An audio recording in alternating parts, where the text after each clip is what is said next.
Hello friends, नमस्कार। आप सभी का मेरे चैनल में एक बार फिर से बहुत बहुत स्वागत है। आज मैं आप सभी को सुनाऊंगी जेठ मास में सुनी जाने वाली पीपल सींचने की कहानी। एक गांव में एक बुढ़िया रहती थी। उसने अपनी बहू से कहा, तू दूध दही बेच आ। बहू दूध बेचने चली गई। रास्ते में कुछ औरतें पीपल पथवारी सींच रही थी। उनको सींचा हुआ देखकर बहू ने पूछा, तुम यह क्या कर रही हो? औरतें बोली, हम पीपल पथवारी सींच रही हैं, इससे अन्न और धन मिलता है। 12 बरस का बिछड़ा हुआ पति भी मिल जाता है। तो वह बोली कि ऐसी बात है तो तुम पानी से सींचती हो, मैं दूध और दही से सींचा करूंगी। अब बहू रोजाना दूध दही लेकर बेचने नहीं जाती। वह पीपल के पेड़ के पास जाती और उससे पेड़ को सींचती। इस तरह सास दूध और दही के दाम जब मांगती तो बहू कहती, महीना पूरा हो जाने पर लाकर दे दूंगी। जब महीना पूरा हो गया, एक दिन बहू पीपल पथवारी के पास जाकर बैठ गई। तो पथवारी ने पूछा, तू मेरे पास क्यों बैठ गई बहू? इस पर बहू बोली, सास दूध और दही के दाम मांगती है। पीपल पथवारी बोली, मेरे पास क्या दाम रखा है? यह भरा डिंडा पान तुरा का, इसको लेके जा। बहू ने वही ले जाकर कोठरी में रख दिया। डर के मारे कपड़ा उठाकर सो गई। सासू बोली, पैसे लेकर आई? तो बहू बोली, कोठरी में रखे हैं। सास कोठरी में गई, देखा हीरे मोती जगमगा रहे हैं। सासू बोली, इतना सारा धन तू कहाँ से लाई बहू? अब बहू खुद आकर देखी। जब देखा कि पूरी तरह से हीरे मोती जगमगा रहे हैं, तब बहू ने सारी बात सास को बता दी। सास ने कहा, अब की बार मैं भी पथवारी सींचूंगी। सास दूध दही बेचकर आ जाती और हांडी को पीपल पथवारी पर चढ़ा देती। आकर बहू से कहती, मेरे तो दाम मांग। वो कहती, सासू जी, कोई बहू दाम भी मांगती है क्या? मगर सासू कहती, तू मांग मांग। बहू ऐसा कहकर कहती, सासू जी पैसे ले आओ। सास पीपल पथवारी के पास जाकर बैठ गई। पीपल पथवारी ने कहा, पान धतूरा भरा डिंडा ले दे दिया, इससे ले जाकर कोठरी में रख दिया। बहू ने खोलकर देखा तो उसमें कीड़े मकोड़े बिलबिला रहे थे। बहू ने पूछा, सासू जी यह क्या है? सास ने आकर देखा और बोलने लगी, यह पीपल पथवारी दोगली है। इसका तो धन दिया मुझको कीड़े मकोड़े की तरह हो गया। तब सब कोई बोलने लगे, बहू तो सच की भूखी थी। वो सच में दूध और दही से सींचती थी। तुम धन की भूखी हो। पथवारी माता जैसी बहू को दिया वैसे सबको देना, जैसे सास को दिया वैसे किसी को न देना। अब सुनिए दूसरी कथा। एक बुढ़िया माई तुलसी जी को सींचती थी। कहती थी, हे तुलसी माता, सत की दाता, मैं तेरी बिरला सींचती हूँ। मुझे बहू दे, पीताम्बरी की धोती दे, मीठा मट्ठा घास दे, बैकुंठा में वास दे, चटक की चाल दे, पटक की मौत दे और चंदन की काट दे, रानी सी राज दे, दाल भात का भोजन दे, 11 की मौत दे, कृष्णा की कंधा दे। तब तुलसी माता यह सुनकर सूखने लगी। भगवान ने पूछा, हे तुलसी, तुम क्यों सूख रही हो? तुलसी माता ने कहा, एक बुढ़िया रोज आती है और मुझसे यही बात कहती है। मैं सब बात तो पूरा कर दूंगी, लेकिन भगवान कृष्ण का कंधा कहाँ से लाऊंगी? तो भगवान बोले, जब वह मरेगी तुम अपने आप कंधा में दे आऊँगा। तू बुढ़िया माई से जाकर कह देना कि जब बुढ़िया माई मर गई सब लोग आ गए। जब माई को ले जाने के लिए किसी ने नहीं उठा तो भगवान कृष्ण 12 वर्ष का रूप का बालक धारण किए और बालक स्वरूप श्री कृष्ण वहाँ गए और बोले, मैं कान में एक बात कहूँगा, बुढ़िया माई उठ खड़ी हो जाएगी।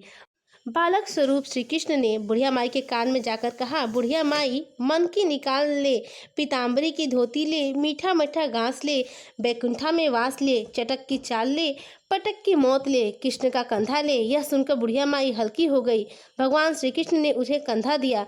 बुढ़िया माई को मुक्ति मिल गई।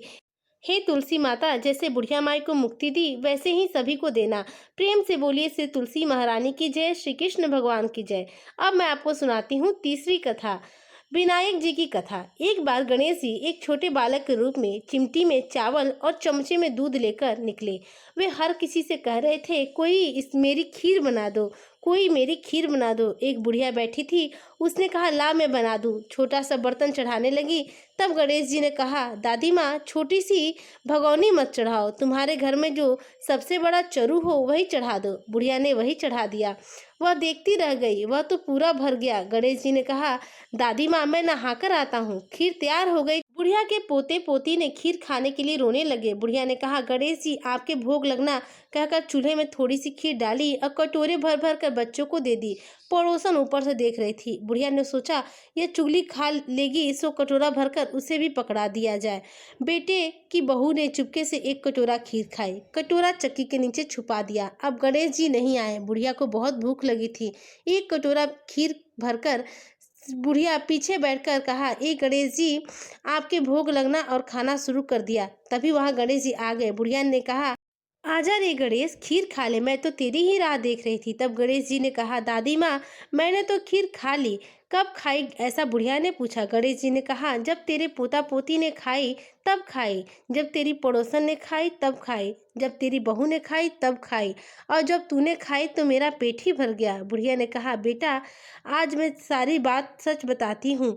बहू बिचारी का नाम मत लो, वह तो सुबह से ही काम में लगी हुई है, उसने कब खीर खाई।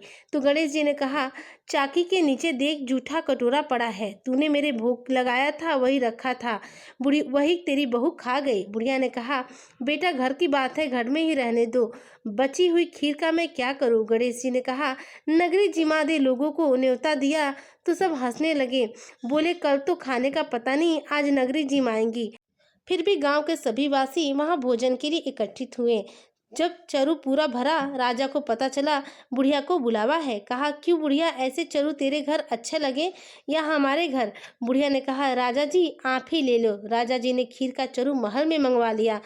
खिलाते ही खीर में कीड़े मकोड़े बिच्छू हो गए, दुर्गंध आने लगी। राजा जी ने कहा, बुढ़िया चरु वापस ले जा, तुझे हमने दिया था। तो बुढ़िया ने कहा, राजा जी आप देते तो पहले थे, पर यह चरु तो मुझे मेरे गणेश जी ने दिया है। बुढ़िया ने चरु वापस लिया, लेते ही उसमें खीर हो गई। घर आकर बुढ़िया ने गणेश जी से पूछा, बची हुई खीर का क्या करूं। तब गणेश जी ने कहा, झोपड़ी के कोने में गड्ढा खोदकर गाड़ दे, उसी जगह पर उठकर सुबह खोद देगी तो धन से 2 चरु मिलेंगे। ऐसा कहकर गणेश जी अंतर ध्यान हो गए। जाते जाते झोपड़ी के लात मारते गए तो झोपड़ी के स्थान पर महल हो गया। सुबह बहू ने फावड़ा खोला तो देखा कि घर खोद दिया है और कुछ भी नहीं मिला। बहू ने कहा, सासू जी थारो गणेश जी तो झूठो है। सासू जी ने कहा, बहू मारो गणेश जी झूठो ना है, ला मैं देखूं। वह सुई लेकर खोदने गई, टन टन करते हुए 2 चरु निकले। बहू ने कहा कि सासू जी गणेश जी की तो सोचो। सास ने कहा, गणेश जी तो भावना के भूखे हैं, गणेश जी जैसा आपकी बुढ़िया को दिया वैसे सभी को देना। कहानी कहने वाला, हुकार भरने वाला, कहानी सुनने वाला, सभी को प्रेम देना। एक बार प्रेम से बोलिए श्री गणेश जी महाराज की जय। अब सुनते हैं लपसी और तपसी की कहानी। यह कहानी हर व्रत कथा के साथ सुनी जाती है। एक लपसी था, एक तपसी था। लपसी हमेशा भगवान की तपस्या में लीन रहता था। लपसी रोजाना सवा खीर की लपसी बनाकर भगवान को भोग लगाकर देता था और फिर दोनों लड़ते रहते थे। तपसी बोला, मैं रोज भगवान की तपस्या करता हूँ इसलिए मैं बड़ा हूँ। लपसी बोला, मैं रोज भगवान को सवा सेर लपसी का भोग लगाता हूँ इसलिए मैं बड़ा हूँ। नारद जी वहां से गुजर रहे थे। उन्होंने दोनों को लड़ता हुआ देखकर उनसे पूछा, तुम क्यों लड़ रहे हो। तपसी ने खुद को बड़ा होने का कारण बताया और लपसी ने खुद को बड़ा होने का कारण बताया। नारद जी बोले, तुम्हारा फैसला मैं करता हूँ। दूसरे दिन लपसी और तपसी नहाकर अपनी रोज की भक्ति में गए। नारद जी ने छुपकर 1.25 करोड़ की एक अंगूठी उन दोनों के आगे रख दी। तपसी की नजर जब अंगूठी में पड़ी तो उसने चुपचाप अंगूठी उठाकर नीचे दबा ली। लपसी की नजर जब अंगूठी पर पड़ी तो उसने ध्यान नहीं दिया। वह भगवान को भोग लगाकर लपसी खाने लगा। नारद जी सामने आए तो दोनों से पूछा, कौन बड़ा। नारद जी ने तपसी को खड़ा होने को कहा। वह खड़ा हो गया तो उसके नीचे दबी हुई अंगूठी दिखाई दी। नारद जी ने तपसी से कहा कि तपस्या करने के बाद भी तुमने चोरी की आदत नहीं गई, इसलिए लपसी बड़ा है, तुम्हें तुम्हारी तपस्या का कोई फल नहीं मिलेगा। तपसी शर्मिंदा होकर माफी मांगने लग गया। तब नारद जी ने बोला कि तपस्या का फल कैसे मिलेगा। नारद जी ने बोला, यदि कोई गाय और कुत्ते को रोटी नहीं बनाएगा तो फल तुझे मिलेगा। यदि कोई ब्राह्मण को भोजन कराकर दक्षिणा नहीं देगा तो वह फल तुझे मिलेगा। यदि कोई साड़ी के साथ ब्लाउज नहीं देगा तो फल तुझे मिलेगा। यदि कोई दिए के साथ दिया नहीं देगा तो फल तुझे मिलेगा। यदि कोई सारी कहानी सुने लेकिन तुम्हारी कहानी नहीं सुने तो फल तुझे मिलेगा। उसी दिन से हर व्रत कथा के साथ में लपसी और तपसी की कथा भी सुनी जाती है। एक बार प्रेम से बोलिए श्री विष्णु भगवान की जय, माता लक्ष्मी की जय। इस तरह से ज्येष्ठ मास में सुनी जाने वाली कथा मैंने आपको सुनाई। कथा कैसी लगी मुझे कमेंट में ज़रूर बताइएगा और चैनल पे नए आए हो तो सब्सक्राइब जरूर कीजिएगा। आपको मेरे चैनल पे रोजाना सुबह अलग अलग कथा की वीडियो मिलती रहेंगी और शाम को मेरे चैनल पे आपको नक्षत्र संबंध ज्योतिष संबंध जानकारियाँ मिलेंगी। ऐसे में चैनल के साथ बेल आइकन को जरूर प्रेस कीजिएगा ताकि आपको मेरी वीडियो के नोटिफिकेशन तुरंत के तुरंत मिले।